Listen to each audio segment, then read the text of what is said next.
partie technique, les amis. Le floating.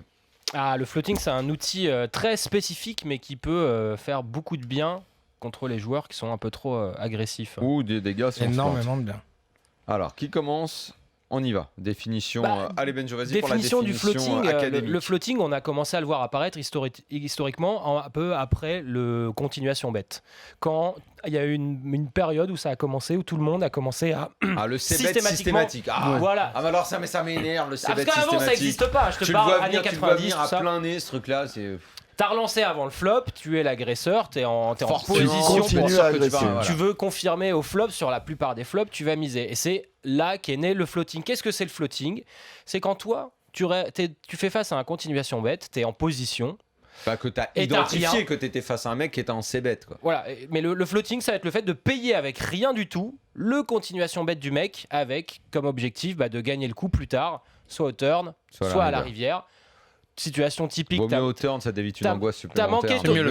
T'as manqué ton flop, mais ton adversaire probablement aussi, parce que c'est 9, 5, 8 et que lui, avec son Donc As tu as valet, misé et anticipé sur le fait que le mec ne soit que dans un C-bet systématique et qu'il n'ait pas ni une main faite touché, dès le départ, il n'est pas touché. Comme la plupart du temps, il touche pas. Voilà. Déjà, il faut le faire surtout sur des joueurs qui s'ébêtent beaucoup et qui sont très actifs en fait. Donc tu as identifié le gars avant. Voilà. Pas l'énorme serrure du village. Quoi. Un spécialiste du C-bet. Bien sûr, faut pas le faire. Une serrure, tu fais pas. Faut pas le faire contre quelqu'un qui joue une main toutes les 2 heures.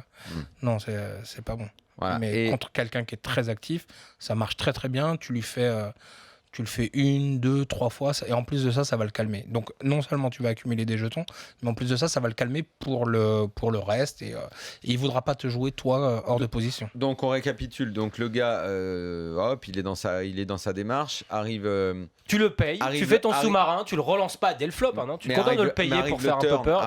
Arrive le turn, c'est lui qui parle en premier. Si c'est si check que toi là tu envoies. Tu peux y aller sereinement parce que ça va pas marcher 100% du temps évidemment, mais c'est un move qui est censé marcher quand même dans beaucoup de cas et donc qui te rend gagnant, une stratégie qui te rend gagnant sur le long terme. Si au terme le mec continue de... Tu peux si tu le vois là, encore ça en bluff, devient autre chose parce qu'il faut vraiment voir qu'il est... Faut le connaître. Moi ce que je fais c'est que je min raise. Turn. Si je vois que le gars est en bluff, tu le min raise et là il est dans un... Enfin s'il a rien, il est dans un piège et il peut absolument plus rien faire du tout.